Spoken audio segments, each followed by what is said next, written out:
The wanderer drifted silently through the void, a lone speck of steel against the endless black.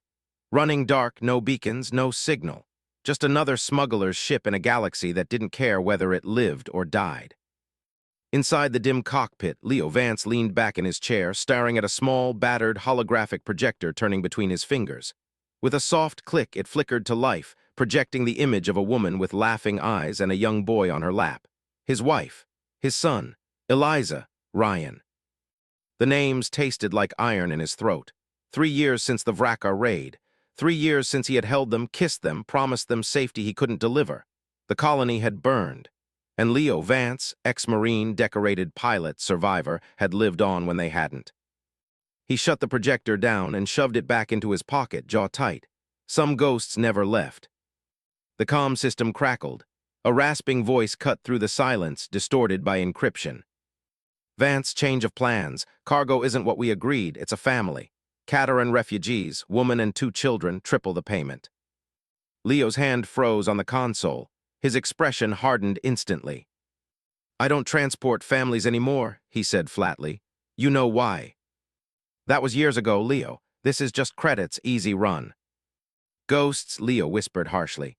His thumb brushed the scar on his wrist, the one from the last time. "Refugees, cargo hold breach, crimson lights, screams cut short by the vacuum, a woman reaching for her child in the last second before the void swallowed them both. He failed them, failed his own. Find another courier." He cut the line. Silence filled the cockpit once more, but not peace, never peace. Leo slammed a fist against the console, anger making him reckless. He pushed the Wanderer closer to forbidden patrol routes, shaving hours off the journey. He skimmed a moon's orbit, ignoring the warning pings. The old ship rattled under the stress. That was when everything went wrong. Red lights flashed violently, systems screamed in dissonant harmony. Power conduits sparked, life support coughed. "Not now," Leo roared, hands flying over the controls. The Wanderer bucked like a wounded beast, alarms screeching in his ears. The navigation system spat static before going dark. Through the viewport, a swirling violet atmosphere filled with jagged lightning storms loomed. The forbidden moon. "Come on, you piece of junk," Leo snarled, fighting to keep her steady. His knuckles turned white on the stick. The Wanderer didn't respond. She was done. The jungle rose up to meet him, glowing blue and impossibly alive. Massive trees with obsidian bark and veins of light reached toward him like accusing fingers. Impact. The roar of tearing metal deafened him. The Wanderer plowed through the canopy, branches snapping like bones, until the world became a cacophony of sparks, smoke, and shrieking hull plates. Then silence. Leo hung in his harness, breath ragged. A trickle of blood slid from his split lip, metallic on his tongue. The right side of the cockpit had caved inward, crushing the emergency beacon. "Perfect," he muttered. He forced the harness release. His body protested with sharp pains, but he grabbed his survival pack and checked his blaster. Still working. Small mercies. The mangled hatch groaned as he kicked it open.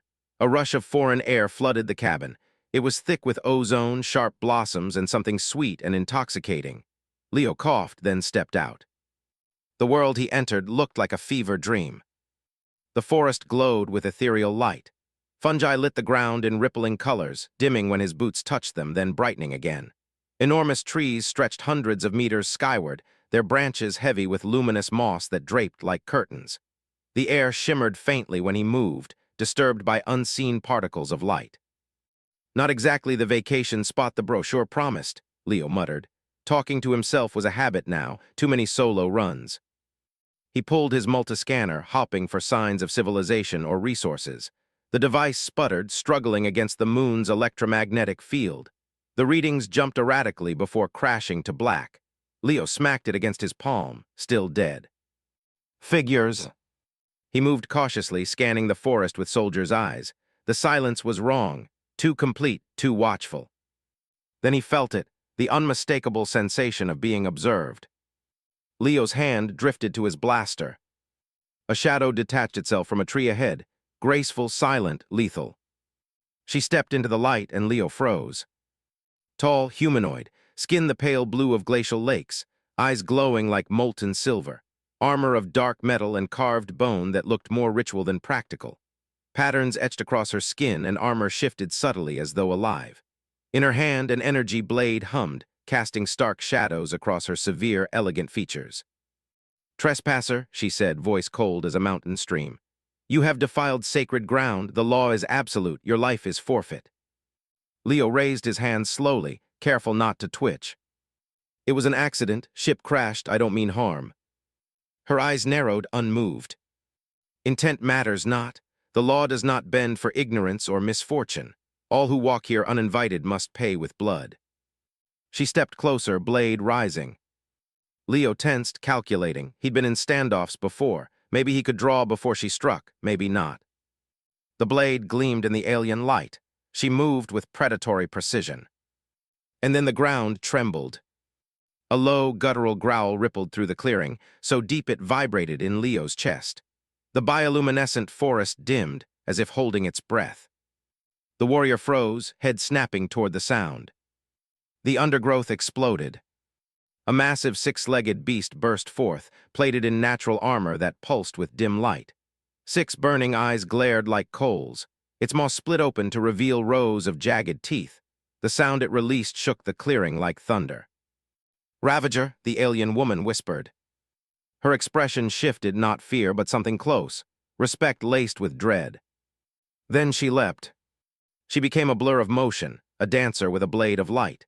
She struck, dodged, leapt again, her weapon sparking uselessly against the Ravager's armor. Each blow was precise, deadly, and completely ineffective. The beast barely flinched. Then, with terrifying ease, it swung a clawed limb and swatted her across the clearing. The impact rang out like a drumbeat. She slammed into a tree, collapsed to the ground, blade extinguished. The Ravager turned toward her fallen body, mandibles clicking hungrily. Leo's instinct screamed, "Run." She was down, the monster was distracted. No one would know if he fled, no one would care. But something twisted inside him. A code he thought he'd buried under cynicism and failure. His ghosts whispered. His wife's eyes, his son's laughter, the refugees he couldn't save.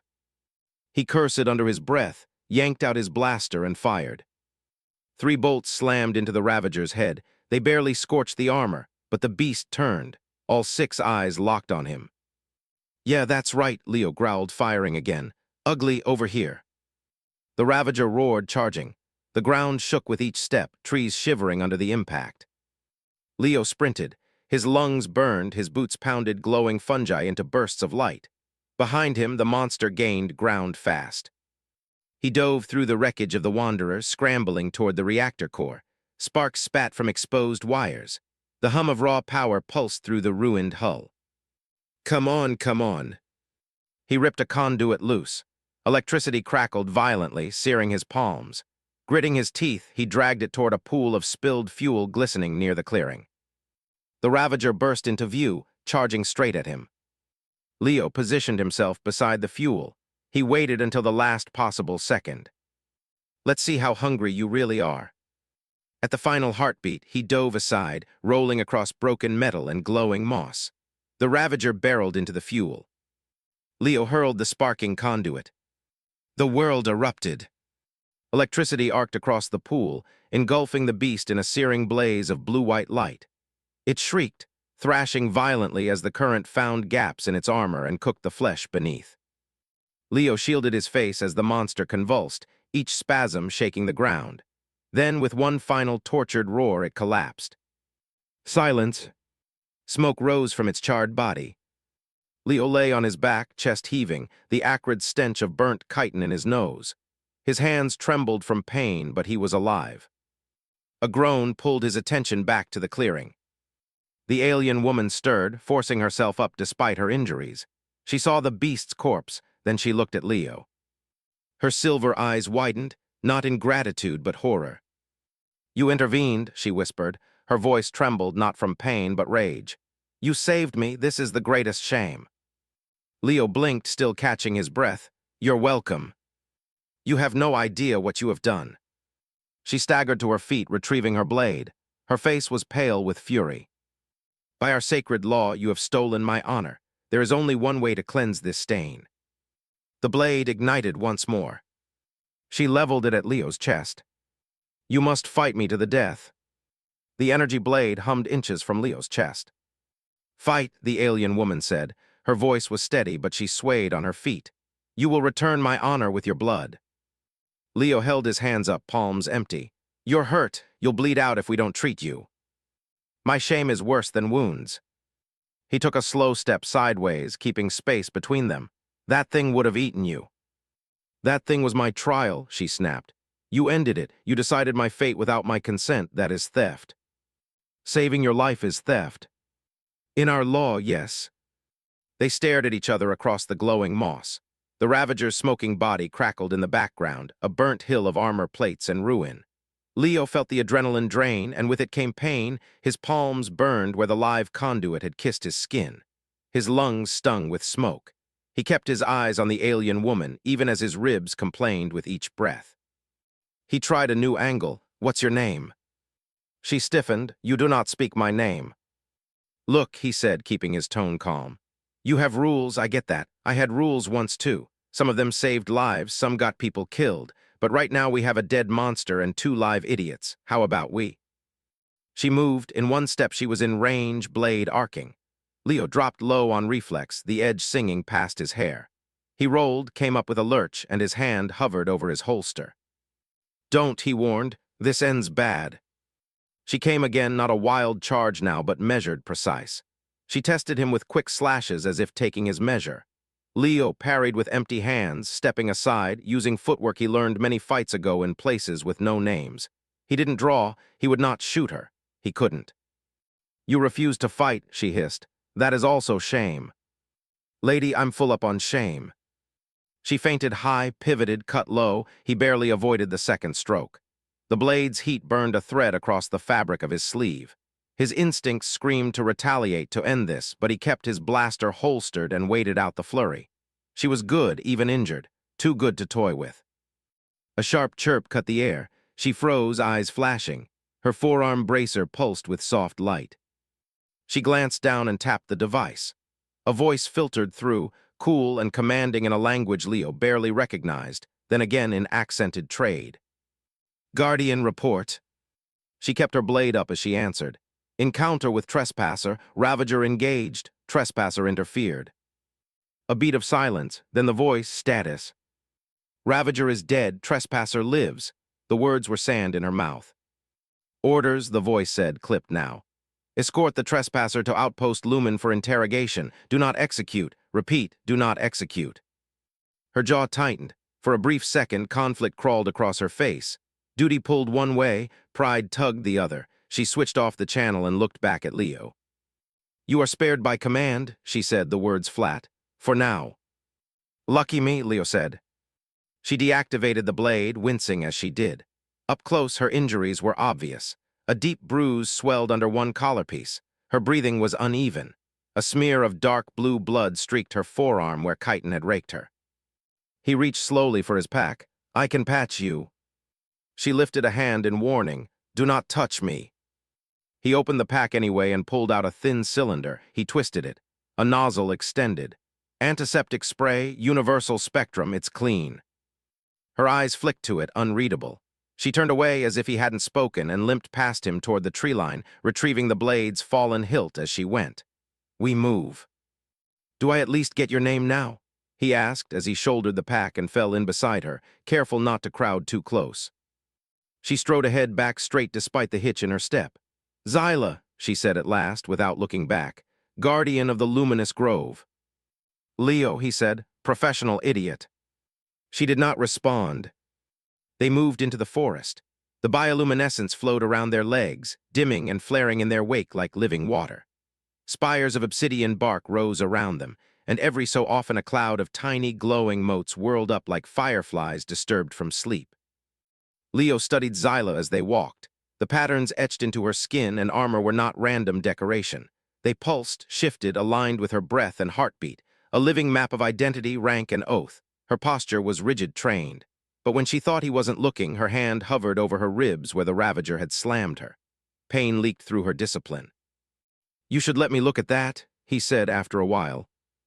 "Be silent. It might be a cracked rib." "Our bones are not like yours," she said. "I will endure." Enduring is not the same as healing. Silence. He sighed and kept pace, scanning their flanks like it was second nature. It was. The moon's forest sang in faint tones, the buzz of distant insects, the whisper of leaves that glowed only when brushed by wind. Somewhere far off, a low tone pulsed at slow intervals, like the planet itself was breathing. He tried again later when her limp grew more pronounced. Drink. He tossed her a slim vial. Electrolytes, sugar, salts. She caught it without looking and weighed it in her palm. What is price? No price. Another glance, quick, curious, and gone. She handed it back. Keep your machine water. Suit yourself. They climbed a ridge that cut through the trees like a dark spine. At its top, the forest fell away, and for a moment the world opened. A valley sprawled beneath, lit entirely by bioluminescence. Lines of light traced along the roots of massive trees. Pools glowed like moons fallen to earth. Mist drifted in the hollow, catching the light in slow, shimmering sheets. Zyla stopped, staring, her face softened. Not all Leo realized recognition. This was hers. He let the moment sit. What is this place to you? He asked quietly. She took a breath that seemed to steady her pain. The luminous grove, she said. Sacred ground, the first of our 7 living temples. My oath was cut into my skin beneath those boughs. She looked down at the valley, then turned away again, walls rising. Move. They descended. The slope was slick with moss, springy underfoot. Once Leo slipped and caught himself on a root that pulsed faintly as if irritated to be touched. Zyla moved with trained grace, but every now and then her step faltered and she wiped the stumble away with stubborn pride. They crossed a stream that glowed from within. Zyla stepped carefully across slick stones. Leo waded, boots sloshing, the cold sending a shock up his legs. On the far bank, she paused and crouched by a cluster of blue-veined plants shaped like cupped hands. She tore a leaf, crushed it, and pressed the pulp against her side beneath the armor plate with a restrained wince. The scent cut the air, sharp, mint and metal. Forest medicine, Leo said. You sneer, she said without looking up. I recognize skill, he said, and I'm trying not to argue with the person holding the glowing sword. At that, a corner of her mouth almost twitched. Almost she stood. We move. Hours bled. The alien sun shifted position behind a veil of clouds. The forest's light changed tone, deepening like the slow turning of a dial. The air grew thicker. Leo's shoulders ached under his pack. He said little. She said less. They skirted a grove where delicate branches hung heavy with filaments of light that responded to sound. When Leo spoke, the filaments vibrated, echoing his voice in tiny bell-like tones. Zyla pressed a finger to her lips, and he nodded, following in silence. The filaments quieted again, like a choir denied a song. They climbed another rise. The world beyond was different. The trees were sparser, and patches of bare ground showed through the glowing carpet. The air smelled wrong here, sourer, tinged with the harsh bite of something processed. Zyla slowed. Her eyes flicked across the ground, reading signs Leo couldn't see. Then she crouched and brushed aside a layer of light moss with the back of her gauntlet. Metal glinted below. Leo knelt beside her, a rectangular plate, a stamped insignia, a spiral within a 7-pointed star. The same spiral was etched into one of the plates on Zyla's armor. Her breath hitched. She scraped back more moss. Beneath it, a narrow-bore drill lay half-buried, its casing scored and dented. Thick hoses, brittle now, trailed from it. Something that had once been a control unit lay in 2 pieces, cracked open like a shell. Mining equipment, Leo said. No mining is permitted, Zyla said. Her voice was small in a way he hadn't heard yet. It sounded like a prayer broken in half. Not here. She stood, scanning the clearing with new eyes. The more they looked, the more they saw. A tangle of cabling. A metal crate crushed under a fallen branch. A set of clamps fused together by rust. All of it half swallowed by the forest, as if the earth were reclaiming a wound. And on each surviving chunk of gear, the spiral star. Leo touched one of the clamps. It was cold, wrong against the living glow. How old? She crouched again and ran a finger along the drill's scoring. The patterns in her skin brightened and dimmed as if thinking with her. Not ancient, she said. Seasons only, many moons, not centuries. Your people, he asked softly. She clenched her jaw. That mark is the sigil of my outpost, of my commander, of our oath to protect this grove. She drew in a breath, held it, let it out slow. This is forbidden. Maybe it was a rogue crew, Leo said. Bandits, someone stole your gear. Our gear does not leave without order. Silence fell, the glowing stream murmured behind them. In the distance, something large moved between trees but kept its distance. Xyla stared at the spiral star. Her face changed, the armor of certainty cracking at the edges. A breeze slid through the clearing and lifted a fringe of filament moss. It swung like a curtain and revealed more. A cluster of shallow pits cut into the soil, not neat circles like the drill would make, but ripped troughs where plant masses had been torn up.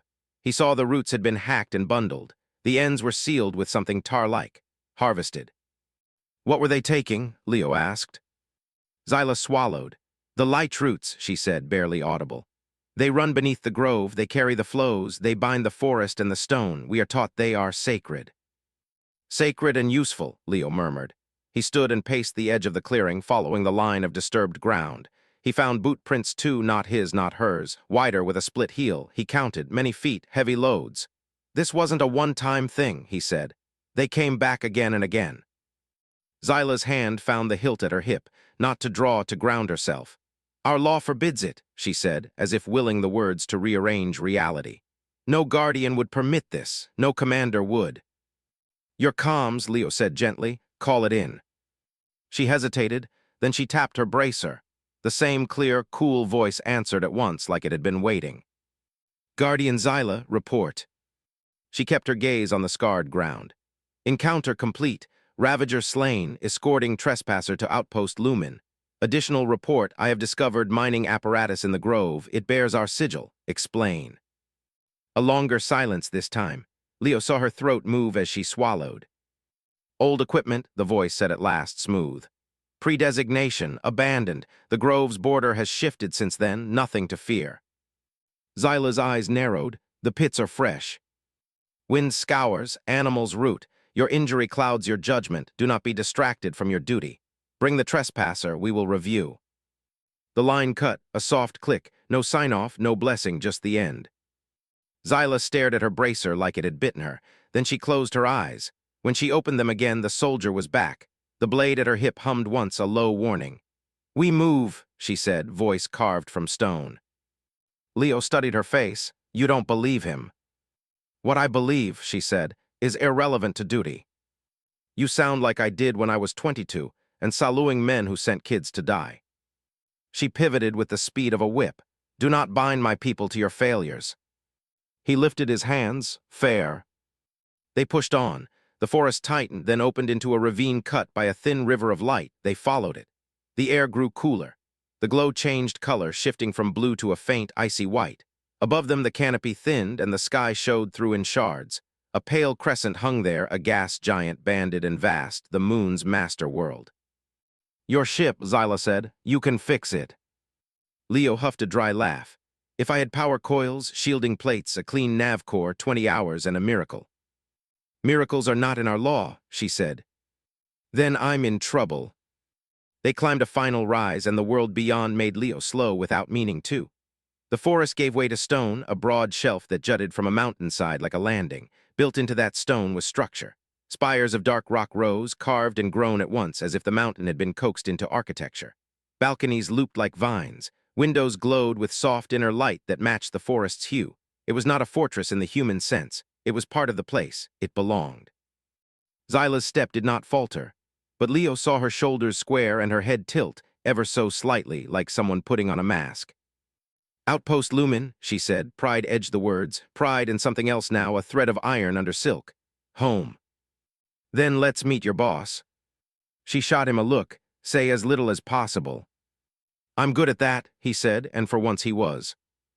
They approached the gate, two tall slabs of stone that slid open without a sound. Figures stood beyond, armor gleaming with dark polish, eyes lit like Xyla's.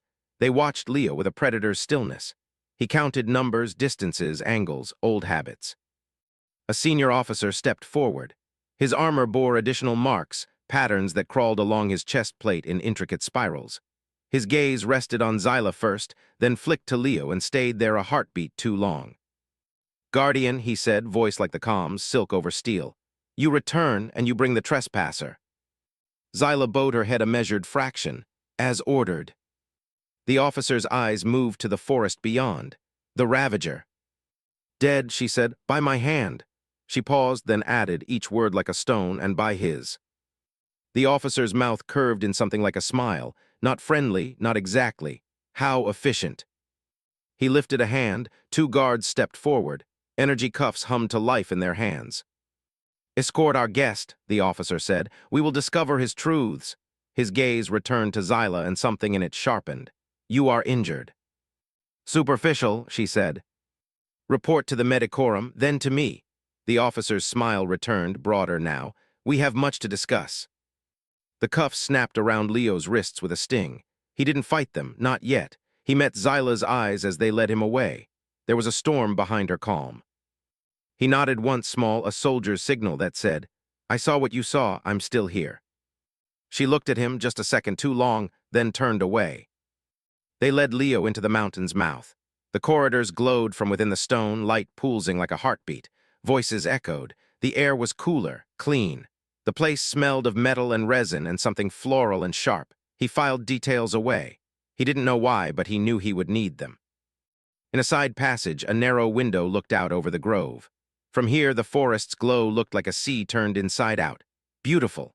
Alive. He thought about the ripped pits and the old drills with new scars. He thought about the smooth voice on the comm. He felt the cuffs hum again, a reminder. Guest, prisoner, same thing here. They turned a corner and Leo's step hitched. He couldn't help it. Through a wide arch lay a storage gallery. Racks lined the far wall. On those racks sat metal cases, clean and new, stamped with the spiral star. Hoses coiled like sleeping snakes. A narrow-bore drill leaned in a cradle, its casing unmarred. Not abandoned, not old, ready. One of the guards noticed his pause and shoved him forward. "Move." Leo moved, but as he staggered ahead, he caught a final glimpse of a log slate resting on a shelf. He read upside down and fast. Harvest schedule, Lumen Sector. Next pull, Grove 3, Night Cycle 9. He didn't know their cycles yet. But Zyla would. The guard's shove carried him through another door. It slid shut, sealing him in a room with a single high window and a smooth table bolted to the floor. Across the outpost, Zyla stood alone in a shadowed side hall. She pressed a palm against cool stone and closed her eyes. Behind them, memories flickered, the pits, the gear, the voice lying in her ear without a tremor. She opened her eyes and looked toward the storage gallery she had trained recruits to inventory for years. Through the slats, she could see the gleam of new equipment, the exact shape of a drill that should never touch sacred soil. Her fingers tightened on the hilt at her side until the leather creaked. Everything she had sworn to protect was in danger. And the order that had given her life meaning might be the hand holding the knife. She turned toward the Medicorum, then stopped, breath-catching. At her feet, half buried in the dust of the walkway, lay a small scrap of stained fabric caught on a seam of stone, not from a guardian's cloak, from a worker's wrap, a sliver of cloth crusted with dried blue. Blood. She knelt, lifted it, and smelled burnt resin. The scent was not from the forest. It was from the refinery. A tremor shivered through the floor, faint but real. Not natural, machinery somewhere deep. Zyla straightened as if pulled by wire. The law said obey, her oath said trust, her eyes said see. She did. And what she saw could burn the grove and everything she loved to ash. The room they'd put Leo in was too clean. Stone walls polished to a dull sheen, glowing faintly with the same strange light as the forest. No visible seams, no vents he could see, just the table, the window slit, and the cuffs biting his wrists. He paced anyway. The cuffs hummed every time he moved too far from the table, reminding him of their range. He tested them once, stepping a meter beyond. The sting shot up his arms like a warning snap of a whip. He hissed and sat back. The guards outside didn't move, silver eyes watching through the translucent stone, silent, unblinking. Leo exhaled and tried to steady his thoughts. The trick of survival was always the same: collect details, stay calm, keep moving pieces in your head until something fit. He replayed the log slate in his mind. Harvest schedule, Grove 3, Night Cycle 9. Not old, active, planned. He leaned back, staring at the slit of a window. The forest glowed far below, beautiful, alive, and being carved apart in secret.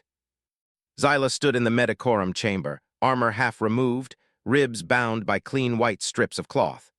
The healer was efficient, expression neutral, as though treating a wound was nothing more than oiling gears. You took a Ravager's strike and live, the healer murmured while winding the bandage.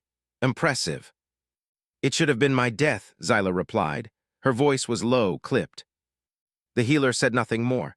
They finished, bowed shallowly, and left her alone. Zyla sat for a long moment, her hands pressed against her knees. Her blade rested across her lap, humming faintly in standby, a comfort and a curse. She saw again the pits in the soil, the roots hacked apart, the sigil on the drills. The voice in her calm lying without hesitation. And she saw Leo Vance, the trespasser, standing in that glowing clearing, cursing as he threw a sparking conduit into fuel and killed a beast her people feared.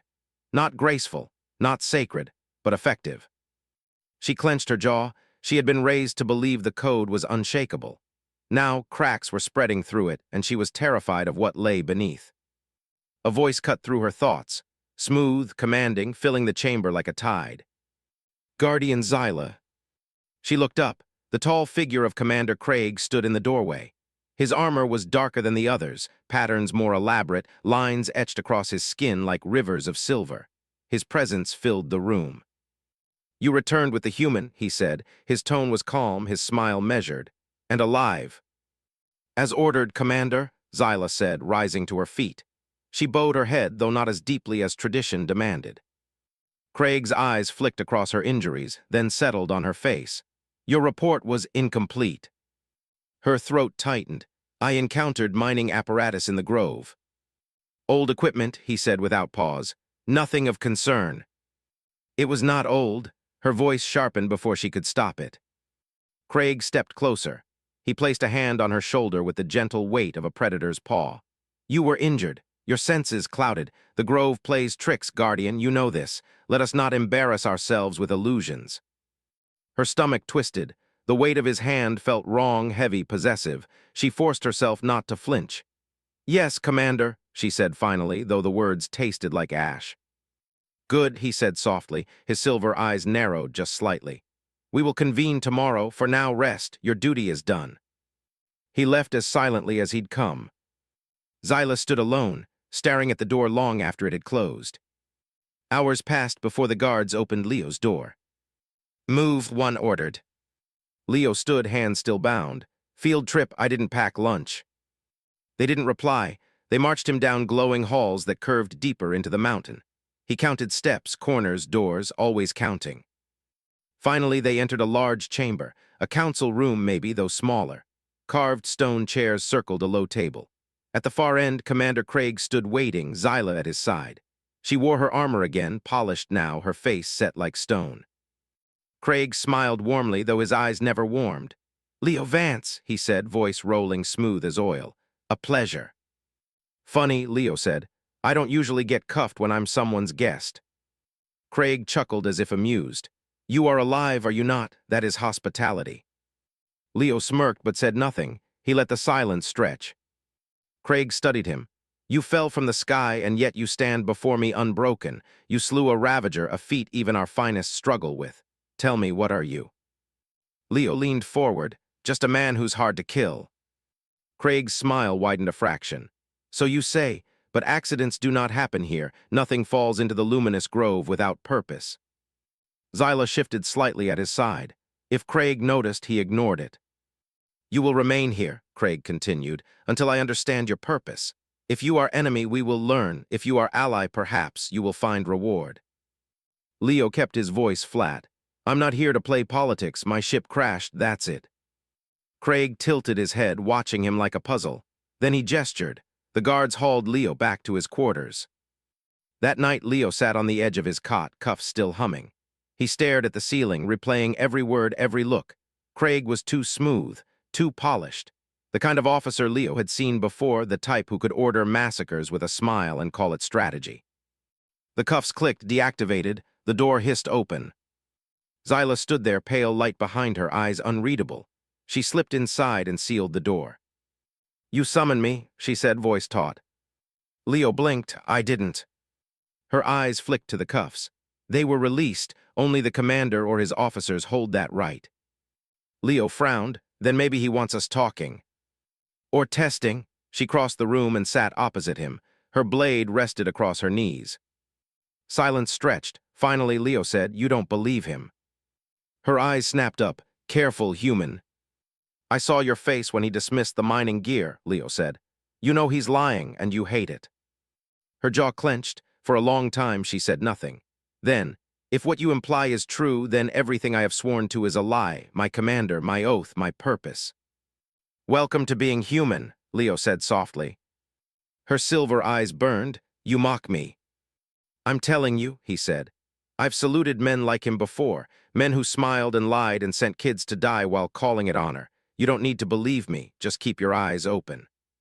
She looked away, struggling. Her hand tightened on the hilt of her blade. "Why fight for a code if the people who preach it are rotten?"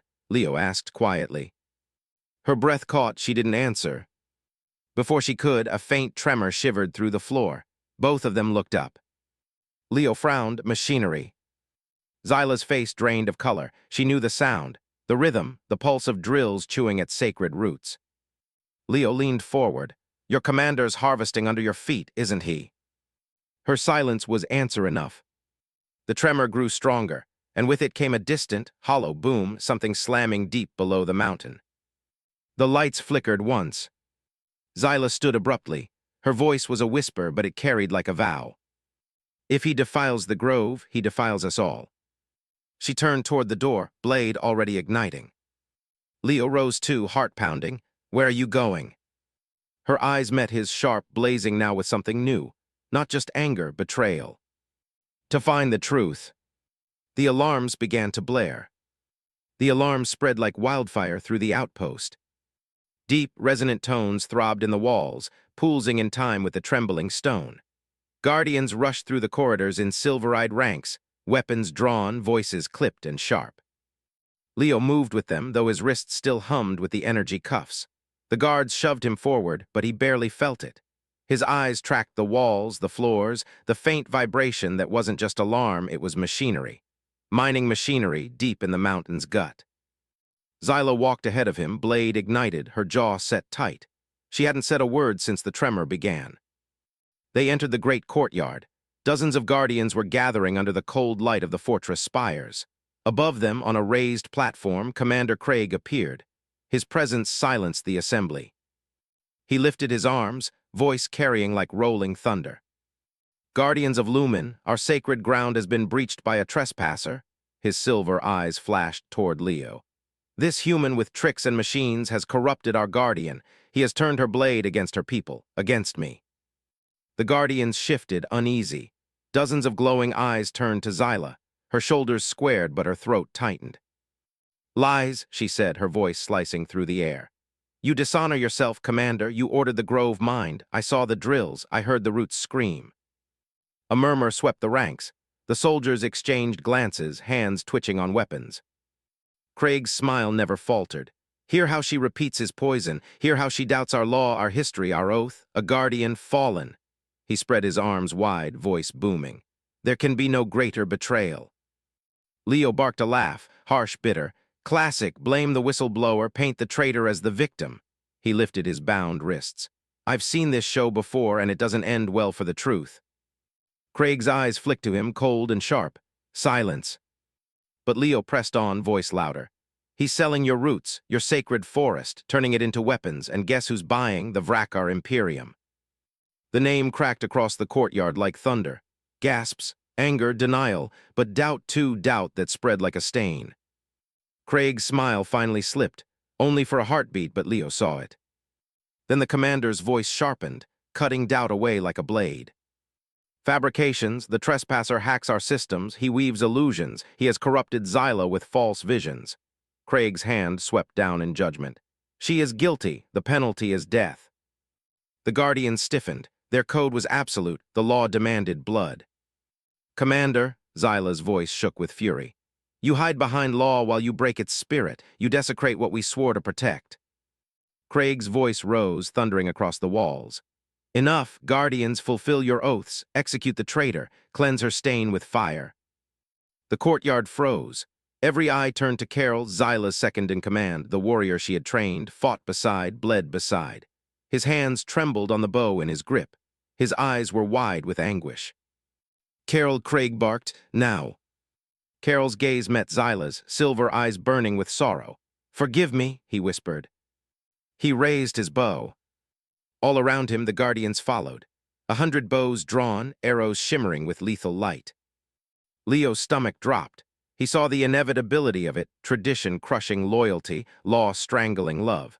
The same trap he'd seen in a dozen armies on a dozen worlds. Xyla closed her eyes. She straightened her spine. Her blade dipped in salute, not to Craig, not to the law, but to her soldiers, her brothers, her sisters. "I am guardian," she said, her voice strong despite the crack in it. "I am not ashamed." Leo looked at her proud, unbroken, resigned to die for a lie. Something twisted in him, deeper than reason. He thought of Eliza, Ryan, the faces he had failed to protect. He would not add hers to the list. The bows sang. In a single, desperate heartbeat, Leo moved. He slammed into Xyla, shoving her hard to the ground, and then he leapt into her place. The arrows struck. 1, 2, 5, 10. A storm of steel and light. Each impact tore through him, spun him, drove him backward. His body jerked like a puppet on strings, blood spraying in crimson arcs across the glowing stone.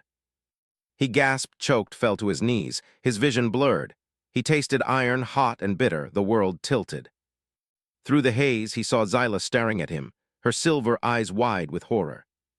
He tried to speak, but blood filled his throat. Still, his gaze locked with hers, and the words were clear in his eyes. "Live fight, make it right." He collapsed. The ground shook beneath him. At first, Xyla thought it was her own grief splitting the world. But then the cracks spread. The courtyard floor fractured, light seeping through, bright, blinding. Craig's mask of composure finally broke. His voice snapped into command. "Containment breach, all units evacuate." The light swelled, pulsing from below. The underground hummed with a terrible energy. The mining, the harvesting, it had reached something it was never meant to touch. The plaza split open. A dome of white light burst upward, swallowing guardians, stone, and sky alike. Xyla screamed as the shockwave tore her from her feet. The last thing she saw before darkness took her was Leo's broken body, riddled with arrows, lying at the epicenter of the storm. And the dog tags around his neck glinting like silver fire. Silence. Not the still quiet of a forest, not the disciplined hush of soldiers waiting for command. This silence was raw, torn open by catastrophe. It pressed down heavy, ringing in Xyla's skull as she fought her way back to consciousness. She tasted ash, ozone, blood. Her ears throbbed with a piercing whine, each beat of her heart a hammer blow. When she forced her eyes open, the courtyard was gone. The plaza that had stood as a symbol of order and law was nothing but rubble and flame. Spires of dark stone cracked and leaned at impossible angles. The glowing moss that once decorated the walls was scorched black. The sacred plaza floor had collapsed inward, leaving a yawning wound in the mountain that breathed smoke and white light. Bodies lay everywhere. Guardians she had trained, fought beside, bled with. Some still stirred, groaning weakly. Most did not. Xyla staggered upright, clutching at a jagged stone for balance. Her armor was scorched, one shoulder plate half melted. Her blade was gone. Her ribs screamed with every breath, but she moved anyway. Because at the center of the ruin, where the blast had been brightest, where honor had died, there was nothing. No body. No Leo Vance. Only scorched stone and a fused lump of metal, half buried in the cracks. Xyla stumbled forward, dropping to her knees. She pried it free, fingers trembling. The heat had twisted the shape almost beyond recognition, but she knew it instantly. Dog tags, 2 pieces of human steel fused together forever. She closed her eyes, clutching them to her chest. The trespasser, the cynic, the man who had cursed, laughed, and fought with no regard for her law, the man who had thrown himself into death so she could live. "Why," she whispered, her voice breaking, "why would you?" Her throat closed, the words strangled by grief. But in the echo of memory, she heard his voice. "Live fight, make it right." Her hand closed around the tags until the sharp edges bit her palm. And in that pain, she found steel again. A groan pulled her head up. Survivors. Scattered across the ruin, a handful of guardians moved. Some dragged themselves from rubble, coughing, burned. One figure stumbled toward her, blood streaking his face. Carol. Xyla, his voice cracked. His bow was gone, his armor dented. He looked at her, then at the dog tags in her hand, and flinched. "It's true, isn't it, Craig?" Before she could answer, a voice bellowed across the ruin. "Order to me, Guardians." Craig. He stood on a fractured balcony above, cloak torn, armor scorched but intact. His silver eyes blazed with fury. Two of his elite guards flanked him, blades already humming. He spread his arms wide, the commander once more. "Do not listen to her lies. This destruction is proof of their treachery. The human unleashed forbidden technology, corrupted our systems, triggered the breach." His voice carried, smooth even in ruin. The surviving Guardians looked between him and Xyla, torn, broken, desperate for order. Craig pointed down at her. "See how she clutches his tokens, how she kneels where he died. She is tainted by him. She is not your guardian anymore." Xyla rose to her feet, swaying but unbroken. She held up the dog tags, the fused metal catching the glow of flame. "This man gave his life to protect me," she said, voice sharp, cutting through the chaos. "Not for profit, not for power, for me, that is honor, that is what we forgot." The courtyard fell silent. Survivors stared, caught between two truths. Craig's face twisted, his calm cracking. "She would poison you all. She would turn you against law, against order, against me." His voice roared now, no longer silk but raw rage. "Kill her." The elite guards leapt. Xyla met them barehanded. She ducked under the first strike, snatched a shard of rubble from the ground, and smashed it into a guard's faceplate. The armor cracked. The warrior fell. The second swung high. Xyla twisted, pain flaring in her ribs, and drove the fused dog tags into his throat seam. He staggered, choking, collapsing in sparks. The courtyard erupted. Guardians stumbled into motion, some rallying to Craig, others frozen, others staggering toward Xyla. Carol stepped forward, bow retrieved from rubble, string drawn. His arrow shimmered with pale light. His voice rang out across the ruin. "My oath was to the grove, to the guardian, to you, Xyla, not to him." He loosed. The arrow hissed past Xyla and buried itself in the stone beside Craig's head. Dust sprayed his cheek. The commander's eyes widened, silver flashing with fury. "You will all burn for this betrayal," Craig snarled. He slapped a control node at his wrist. Deep below, the mountain groaned. Machinery roared back to life. The ground trembled. A new hum filled the air, rising fast, a keening whine. Carol's face drained of color. "He's overloading the bioreactors." Xyla's grip tightened on the tags. She stared up at Craig, who smiled down with the calm of a man who would rather see the world burn than lose power. The tremor became a rumble. The ruins shook. Fire licked up from the cracks. Xyla's mind raced.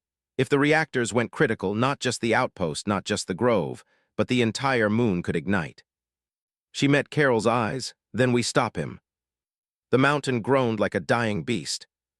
The bioreactors deep beneath the outpost, machines that should never have existed, screamed with unstable energy. The courtyard shook as fractures spread through the stone. A hot wind blasted upward from the fissures, carrying sparks and the bitter tang of burning resin. Craig stood above it all, framed by fire and ruin, his cloak snapping in the gale. His silver eyes burned with fury and triumph. "You will obey," he roared down at them. "Better to die faithful than to live in dishonor." Xyla felt the heat rising through her boots. Around her, survivors staggered between terror and uncertainty. Some raised weapons toward her, others toward Craig.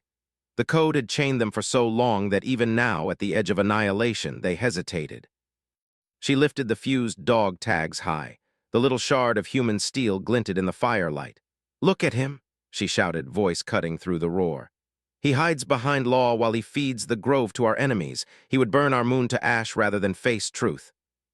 A tremor knocked her to her knees. Guardians cried out, some collapsing. Carol grabbed her arm and hauled her back up. His face was pale with strain, but his voice was steady. "The core chambers are beneath us. If they rupture—" He didn't finish. He didn't need to. Xyla turned back to Craig, blade igniting in her hand at last. The silver light washed across her battered armor, across her scarred face. "You broke the code," she said. "Now you will answer to it." Craig's laugh was harsh, echoing off the shattered stone. "You think you can challenge me? You are nothing now, tainted, dishonored, forsaken." He spread his arms. "They will never follow you." But even as he said it, the survivors shifted. Not all, not even most, but enough. A dozen guardians stepped to Xyla's side, blades flaring to life.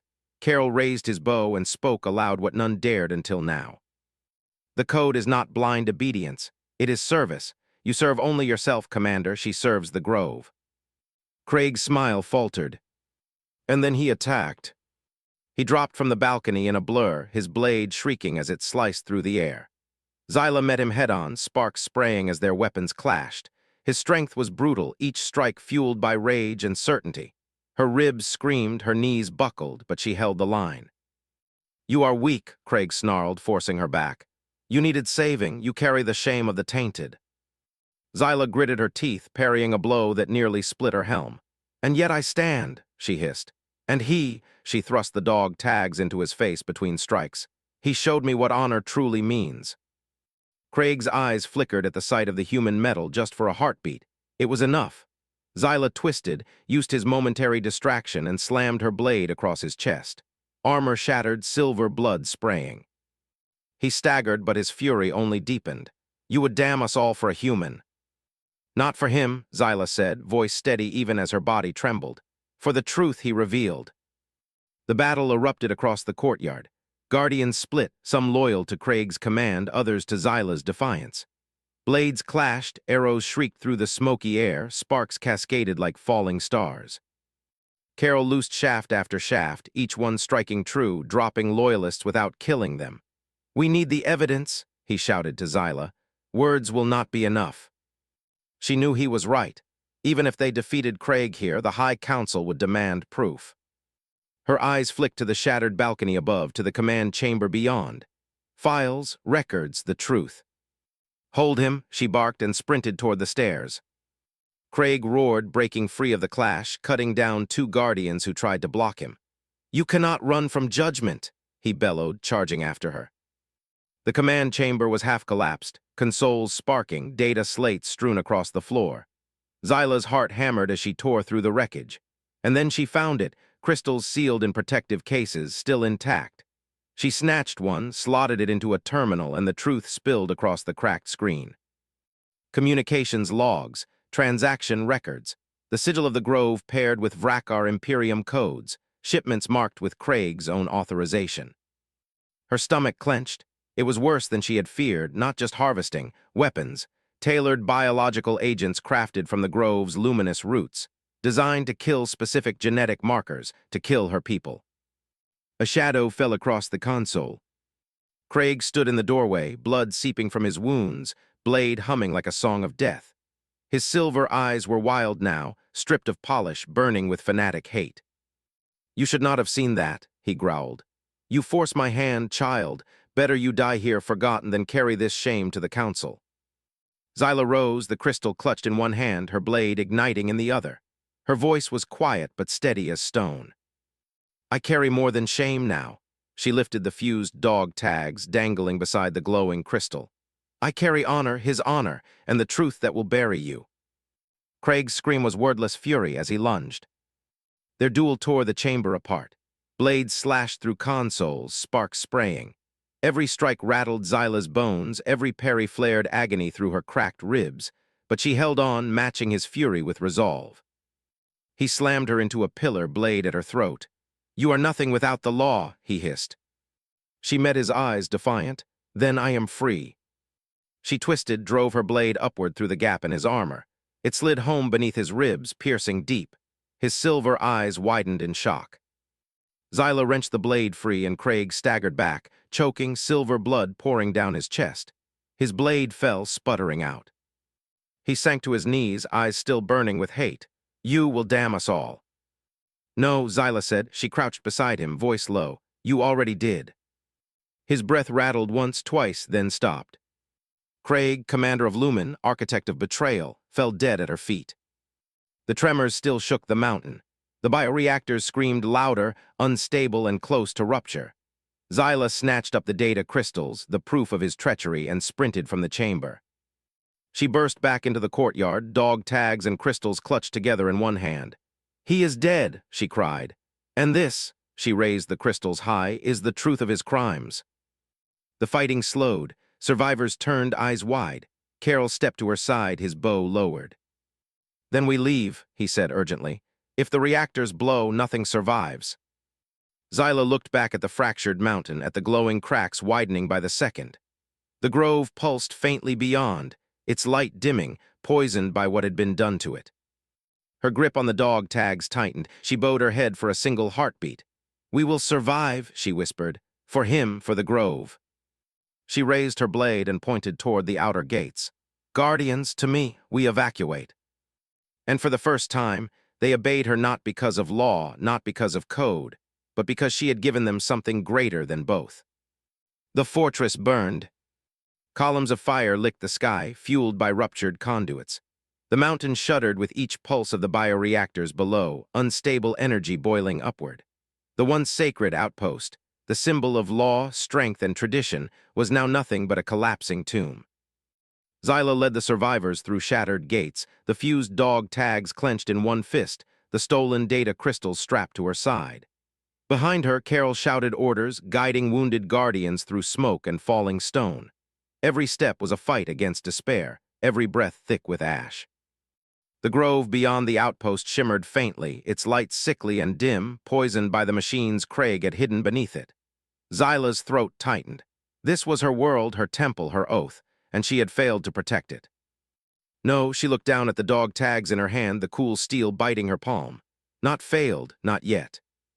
"Move," she barked, voice sharp, carrying authority even through chaos. "Keep to the ridge, away from the fissures." They obeyed not because the law commanded it, not because the code chained them, but because she led and they believed.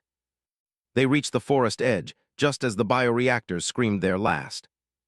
A dome of white fire surged upward, engulfing the outpost in blinding light. For a heartbeat, the mountain itself seemed to glow, every crack pouring brilliance into the night. Then, with a sound like the world's own heart breaking, the fortress collapsed inward. Stone, steel, and memory imploded, vanishing into the crater left behind. The shockwave hit the grove like a storm. Bioluminescent trees rippled with dying light. Fungi flared, then dimmed. For a long, terrible moment, it seemed the forest itself would fall silent forever. But it did not. The glow steadied, dim, weaker than before, but alive. The grove endured. Zyla dropped to her knees, dog tags pressed to her forehead, whispering a prayer that was not from her code, not from her people, but from her heart. "Thank you, Leo Vance. Your honor saved us all." Days later, high above the poisoned grove, a council vessel descended in silver light. The survivors had already begun tending to the wounded, salvaging what little could be saved from the ruins. Zyla had not rested, not since the moment the outpost fell. She trained herself to stillness now, because the next battle was not fought with blades, but with truth. The High Council chamber was vast and circular, its walls etched with 10,000 years of history. The elders sat in their thrones, robes heavy with symbols of rank, their faces carved from centuries of certainty. Their eyes, bright as molten silver, weighed her like stone. Zyla stood before them not in her guardian armor, but in simple travel garb. Around her neck hung Leo's fused dog tags. At her feet rested the evidence: data crystals, records, samples of weaponized compounds. Proof. She bowed not low but steady. "Guardians of the High Council," she began, her voice carrying across the chamber. "I bring before you treason, corruption, a wound that has poisoned the very heart of our code." Her words spilled like steel. She told them of the drills in the grove, the pits in sacred soil. She showed them the records of Craig's deals with the Vrakar Imperium. She played the communications logs, his voice speaking treachery with calm ease. The chamber stirred, elders whispering, eyes narrowing. The weight of the revelation pressed heavy. When she had finished with facts, she stepped forward, hand rising to the dog tags at her neck. "But evidence is not the whole truth," she said, her voice softer now, but stronger too. "The law told me to kill a man who saved me. The code demanded I die with honor rather than live with it. I believed those chains were truth, but a trespasser showed me otherwise."